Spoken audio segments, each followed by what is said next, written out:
really interesting chart in the S&P 500 here. You see the S&P 500 sold off pretty bigly, and then you've got Scott Besson being like, no, this is a Mag 7 problem, not a market problem. And he's looking at the S&P 500 advanced decline line. Apparently, my man Scott.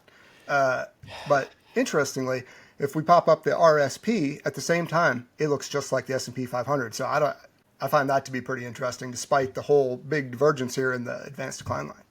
Yeah, it is a little curious. I mean, when we look back, yeah, I mean, it's hard to grapple with. I mean, there was some there's clearly rotation out of Mag 7. Mag 7 still getting hit the hardest. I think if you throw on like just the Mag 7 ETF versus Qs, I mean, it's still drawing down harder. So there's definitely a little bit of flight away from those names, and I guess ostensibly into like some of these other sectors. But like you said, the equal weight's not really a great place to hide either. I mean, it's still painful.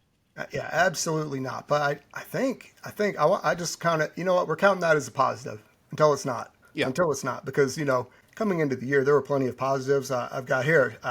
We're still this government spending. It takes years to get it going and in motion. And if we get past this policy uncertainty peak here and just kind of not blow up the world in the meantime, lots to like there. We're going to be watching BlackRock and your banks and all the private equity and private credit and all them boys. They've been telling us, look, as soon as we get some policy certainty, there's a lot of money on the sidelines. And if you want to say that's a stabilizing factor for the bond markets, fantastic. It all could be. We'll just keep an eye on that this earnings season. And then, plenty of Capex coming down the pipe, whether, no matter what you say. So I think there are reasons for hope. Yes.